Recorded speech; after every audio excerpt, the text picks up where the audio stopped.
We've also heard from some farmers across the country who've said the recent uptick in ICE raids at farms and food plants, like this one in Nebraska just last month, have made it even harder for them to find employees, overall making it more difficult for them to keep their doors open.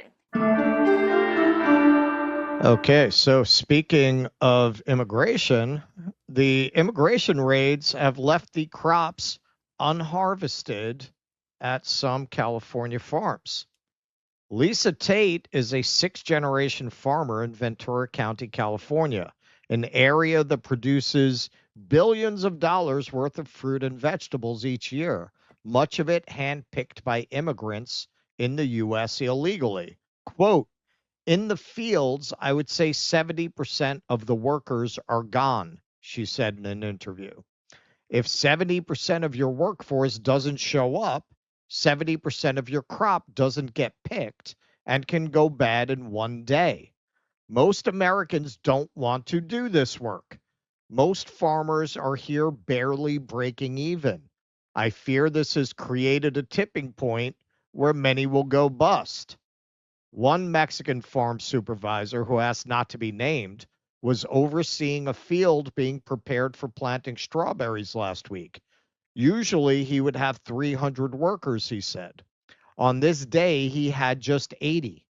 Another supervisor at a different farm said he usually has 80 workers in a field, but today, just 17. Oh, really? People who are being chased to their death when they go to work stop going to work? People who are being put in these dangerous ICE facilities where people are dropping like flies from poor conditions, malnutrition, reports that they're drinking out of the toilet. Oh, really? They're not going to work? So if you feel this is what you voted for, what do you think the cost of your groceries is going to be going forward? You really think a bunch of Americans are going to go take these jobs? Really? Well, this is the thing. That's about as likely as Zionists going to live in Israel. Yeah. Well, look, if I mean, because you may say, well, Americans won't do this work for low wages, so if you pay them enough, they will pick strawberries. Okay, I mean, obviously, by definition, if you pay them enough, they'll do anything. If you pay someone enough to do anything, they'll do anything. Here's the thing. Here's what I see, and I base this a lot on the sort of post-pandemic supply chain issues, so quote unquote. These companies are not going to pay Americans a living wage to do this. They will sooner grow less strawberries, let more strawberries rot, and then charge more money for the strawberries that they're able to bring to market. Exactly. How do we know that? Start paying $35, $40 an hour to pick strawberries. How do we know that's what they're going to do? Because they did it.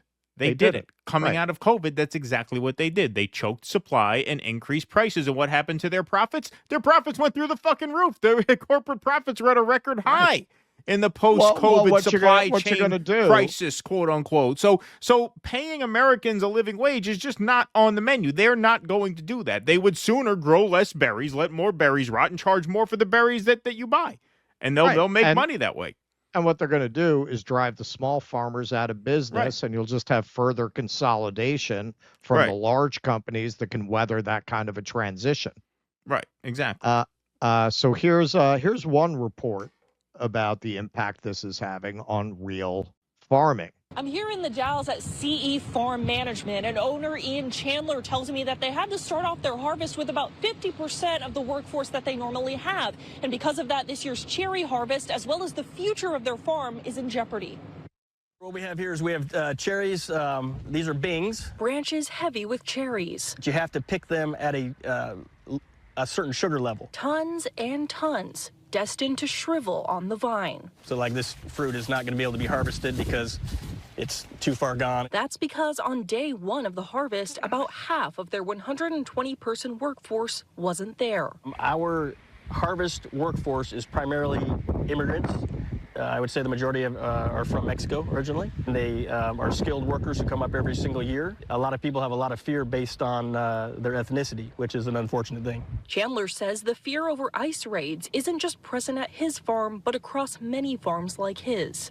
For him, it means an unprecedented loss. So we are in a situation where we're going to have to leave probably 300 to 400 tons of fruit on the tree. It's going to be devastating. He and his wife are even looking for second jobs to make up for the loss. But on top of those fears, Chandler's wife is from Mexico, and the knowledge that people who look like her and his children don't feel welcome hits close to home. We've got regular people out here who are helping us out. They're not criminals. They're not bad people. They're just like you and I. They're just trying to make a living. They're, taking care of their families. And for them to be in this country and in fear, that doesn't feel very good. Chandler tells me they'll have to cut back on certain things over the next year in order to make ends meet. But if this happens again next year, he has no idea whether their farm can continue. Reporting in the Dallas. And remember, this is happening at a moment when you are having as many farm bankruptcies in the first quarter of 2025 as you had in 2024 total.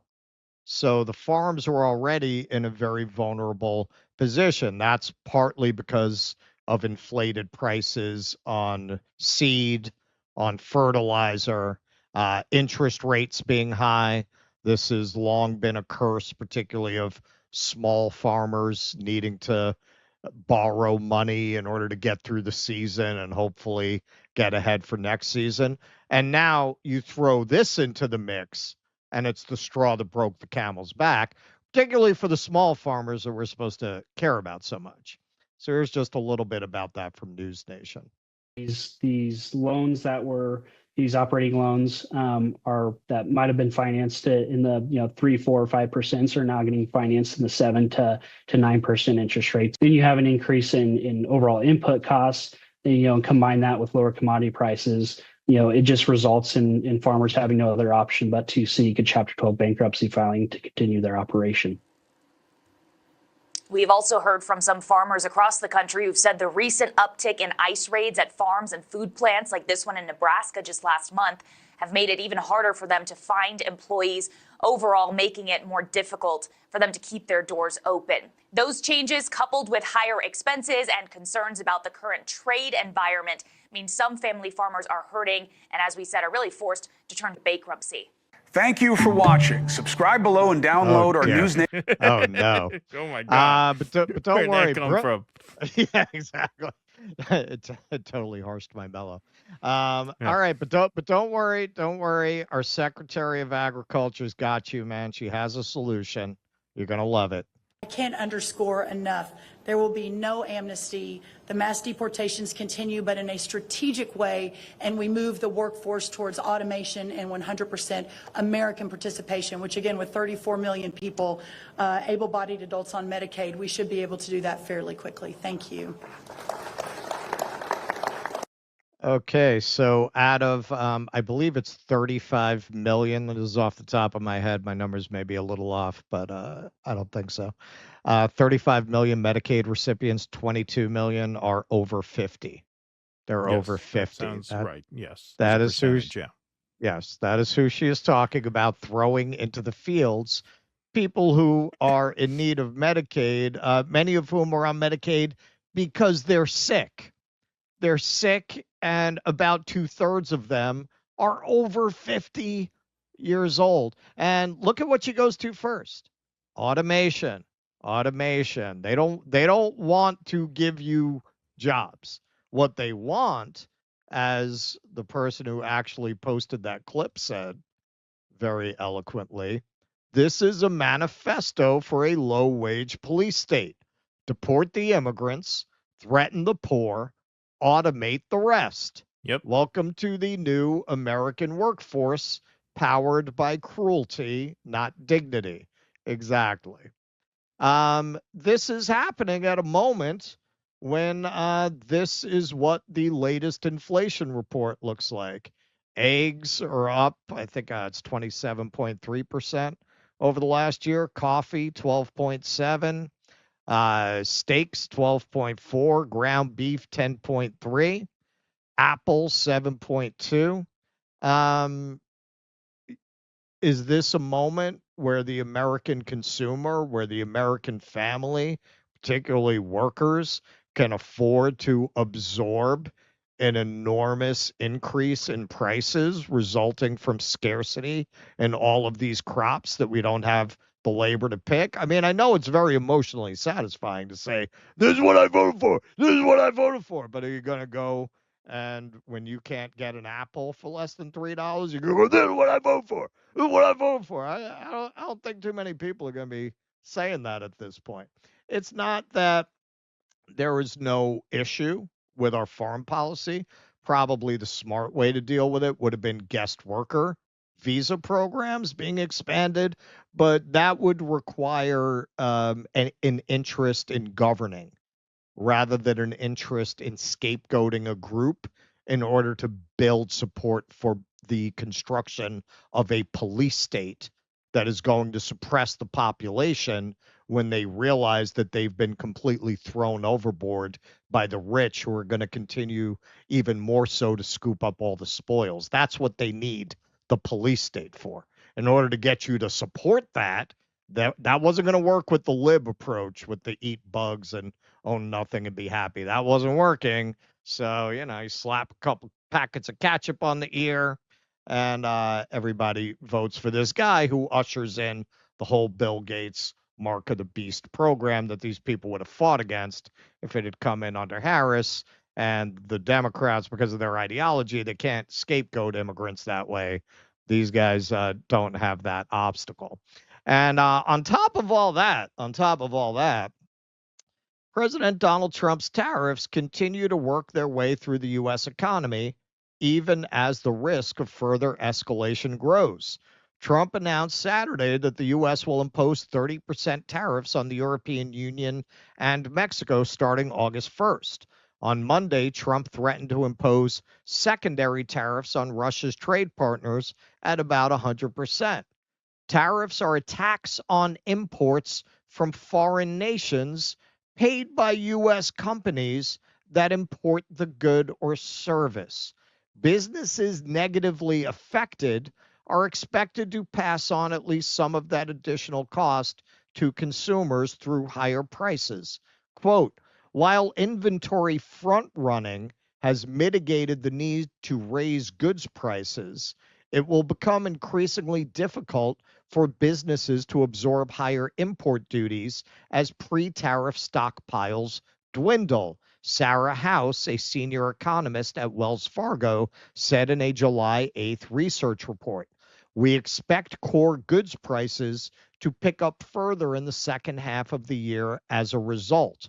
As we are in this higher tariff environment longer, you'll begin to see more of these effects, House told CNBC. Now, you see some people who say, well, why isn't the inflation going up? It is. It is going up. Not as quickly as you might expect because a lot of companies hoarded things in anticipation of these tariffs. As they run out of stock, they're going to start to raise their prices to reflect those tariffs. This regime has only been in place for a few months. It seems like they've been in office for 80 years, but they've only been there for a few months. It's really in the second half of the year. Right now, the harvest is going on. You're going to feel the impact of the fact that all these people have been terrorized into not showing up for the harvest as the year goes on and produce is scarce. Who is that going to help? The idea that you punish these countries by tariffing them is absurd. That is a tax on you. On you. In the end, you're going to pay for that. And as Keaton said, they did it during COVID. What, you think they won't do it now? They'll just jack up the prices, make less. And what are you going to do? Not eat?